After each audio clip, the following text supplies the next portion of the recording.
Hi guys, welcome करता हूँ आप सभी का मनीष अरोड़ा व्लॉग्स में।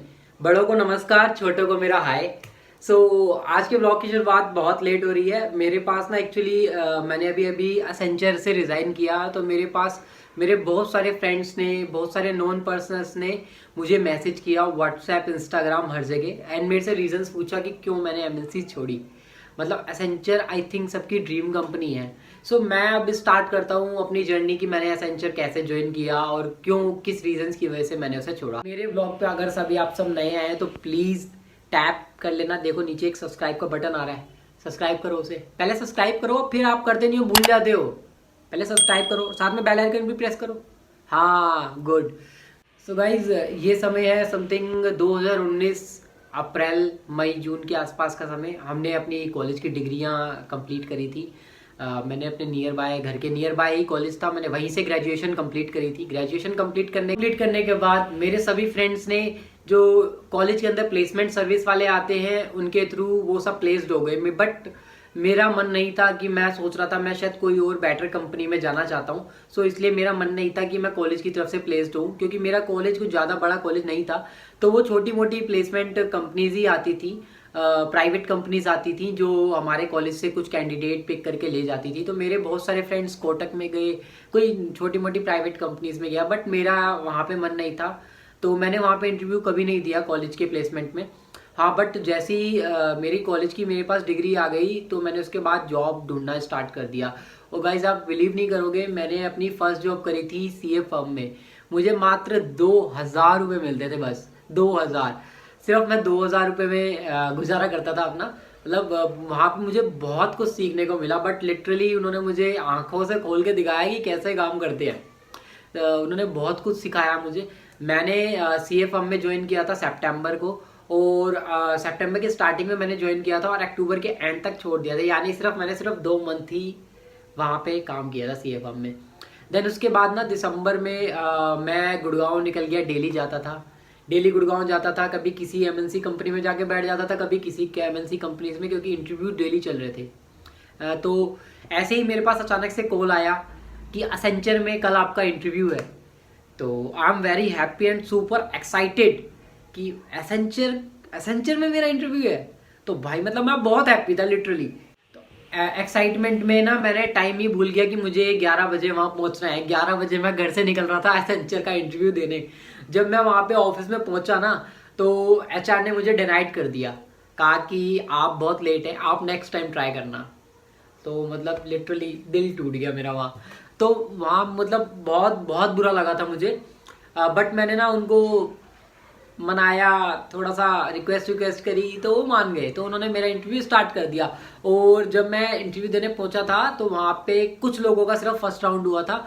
वहाँ पे 100 ऑफ पीपल्स थे, यानी 100 बच्चे थे जो मेरी तरह बेरोजगार थे और वहाँ जॉब की तलाश में आए थे एसेंचर गुड़गांव ऑफिस में, DCA 5 में। तो वहाँ पे इंटरव्यूज पैनल पे मैं बैठा हुआ था, सब वेट कर रहे थे अपनी टर्न का। ऐसे ही मेरी टर्न कुछ 85 नंबर पे आई, मेरा फर्स्ट राउंड क्लियर हो गया। देन सेकंड राउंड हमारा होता है एक्नॉलेजमेंट टेस्ट। तो वहाँ पे भी बड़ी अच्छी किस्मत की वजह से मैं पास हो गया। मुझे लग नहीं रहा था मैं पास होऊंगा, बट हो गया। और मैनेजर राउंड में भी मैं क्लियर हो गया, और उसके बाद मेरा एसेंचर में सिलेक्शन हो गया था। मैंने एसेंचर में इंटरव्यू दिया था 17 दिसंबर 2019 को, और मेरी उसमें ज्वाइनिंग हुई है 1 मंथ बाद, यानी 22 जनवरी 2020।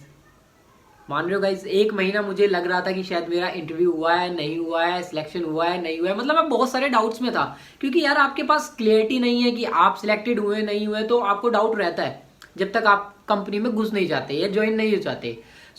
मेरा ज्वाइनिंग डेट आई है 22 जनवरी। वो मेरे पे 3 दिन पहले आई। उससे पहले मेरे को पता ही नहीं था कि यह मैं हुआ भी हूँ, सिलेक्टेड नहीं हुआ, या ऐसा ही कुछ। 22 तारीख को मैं जब फर्स्ट डे कंपनी गया, तो लिटरली मतलब बहुत सुपर सुपर डुपर कूल, इतनी बड़ी बड़ी बिल्डिंग्स। आपको तो पता है, मतलब छोटे घर के अगर बंदे ऐसी चीज़ें देख लेते तो बहुत बहुत अच्छा लगता है। तो मतलब मैं एक्सप्लोर कर रहा था, सारी बिल्डिंग से घूम रहा था। मुझे अपनी बिल्डिंग पता नहीं थी कि मेरे कौन से टावर में है। मैंने अपने मैनेजर को फ़ोन किया अंदर पहुंचने के बाद, तो मैनेजर ने मुझे बताया कि इस बिल्डिंग में इस फ्लोर पे आप आ जाओ। तो मैं उसके बाद वहाँ पे पहुँचा, और लिटरली वहाँ पे मुझे ना बहुत अच्छा लगा था, क्योंकि मेरे को वहाँ पे मेरे नॉन फ्रेंड्स मिल गए थे जो मेरे इंटरव्यू पैनल में मेरे साथ बैठे हुए थे।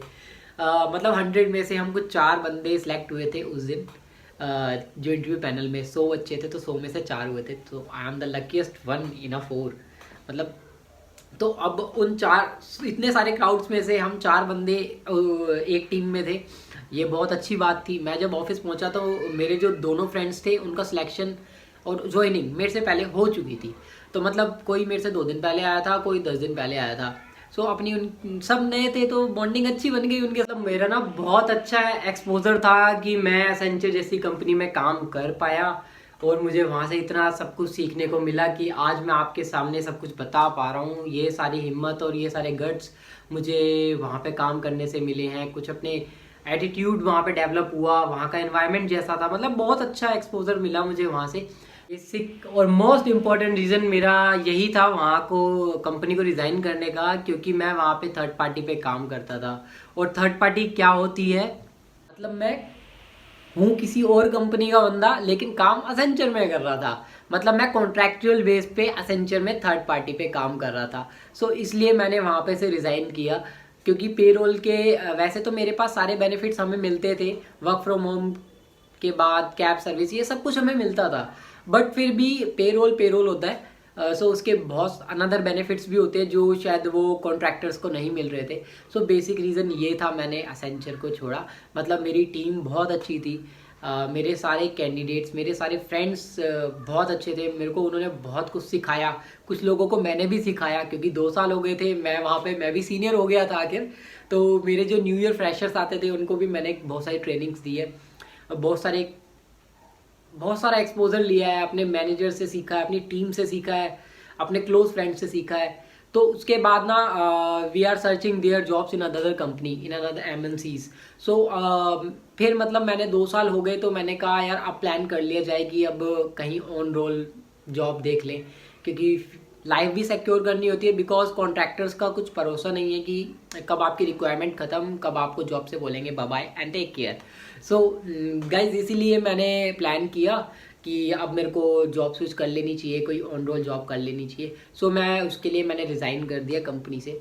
मतलब मैंने पूरे 2 साल 1 मंथ देने के बाद रिज़ाइन किया था, यानी मैंने 31 जनवरी को रिज़ाइन किया था एंड मेरा 3 मार्च लास्ट डे था असेंचर में। तो आपने मेरी वीडियो तो देख ही ली होगी।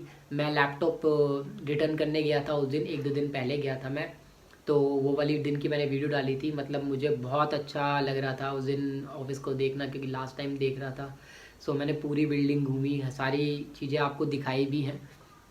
तो अब गाइज मतलब मैं दूसरी जॉब प्लान कर रहा हूँ, जल्दी जैसे ही मिलती है सो आपको मैं बताऊँगा कि मैं कहाँ लगने वाला हूँ। मतलब प्लान मतलब लग चुकी है मेरी जॉब, बट जब वो मेरा सब कुछ फाइनल हो जाएगा तब मैं आपको बताऊँगा कि मैं ने ये बेसिक रीज़न यही था इस ब्लॉग को बनाने का, क्योंकि मेरे को बहुत सारे फ्रेंड्स मेरे को मैसेज कर रहे थे और टेक्स्ट कर रहे थे कि तूने एसेंचर क्यों छोड़ा, बहुत अच्छी कंपनी है, करोड़ों लोगों की ड्रीम कंपनी है और तू उसको जॉब करके उसको छोड़ रहा है, क्या रीज़न्स हैं ऐसे। तो मैंने सबको मैसेज करने की बजाय मैंने सोचा बेटर है कि मैं एक वीडियो शूट कर देता हूँ, ब्लॉग शूट कर देता हूँ, why I am quit from resign from Accenture company. So मेरा यही रीज़न था, मैंने कंपनी से इसलिए छोड़ा क्योंकि मैं वहाँ पे थर्ड पार्टी कॉन्ट्रैक्चुअल जॉब कर रहा था, थर्ड पार्टी पे काम कर रहा था, एसेंचर के पे रोल पे नहीं था मैं। सो यही बेसिस मतलब ऐसी ही थी मेरी जर्नी छोटी सी। तो मेरे जो सारे फ्रेंड्स हैं जो मेरे साथ ज्वाइनिंग हुए थे एसेंचर में, जो मेरे से पहले हुए थे 2-3 दिन 4 दिन पहले, वो भी सब आई थिंक रिज़ाइन कर चुके हैं। मतलब मैं शायद सबसे लेट निकला, बट लिटरली बहुत अच्छा एक्सपोजर था। मेरी टीम और मेरे मैनेजर्स और मेरा एनवायरनमेंट एसेंचर मुझे ऑलवेज़ याद रहेगा। मैं कोशिश करूँगा कि फिर कभी मौका मिले मुझे एसेंचर में काम करने का। सो अब बस ज़्यादा नहीं बोलते, आप बोर हो जाओगे फिर। आपको मेरी वीडियो से बहुत कुछ समझ में आ गया होगा कि एसेंचर क्या है, एमएनसी कंपनी है, बहुत सारे बेनिफिट्स, क्या क्या उसके बेनिफिट्स हैं, थोड़े थोड़े मैंने आपको बताया, जो जो मतलब मुझे मिले और जो मैं एक्सपोज कर पाया वो मैंने आपको सबको बताया। आई होप सो आपको ये वीडियो अच्छी लगी है। अगर अच्छी लगी होगी तो प्लीज़ वीडियो को लाइक, सब्सक्राइब एंड शेयर ज़रूर करना। अगर अच्छी नहीं लगी तो प्लीज़ मुझे कमेंट सेक्शन में कमेंट करके बताना कि क्या क्या कमी है वीडियो में। अगर आप कमेंट नहीं करोगे तो मुझे पता कैसे चलेगा कि मैं कैसे और बेटर वीडियोस आपके लिए बनाऊं। तो प्लीज़ गाइड कमेंट जरूर करना, और ऐसी ही अच्छी अच्छी वीडियोस के लिए और नई बातें को सीखने के लिए मेरे ब्लॉग पर जुड़े रहना, Manish Arora blogs. Bye bye and take care. इसी के साथ इस ब्लॉग का एंड करते हैं। गुड नाइट, शब्बा खैर सबको।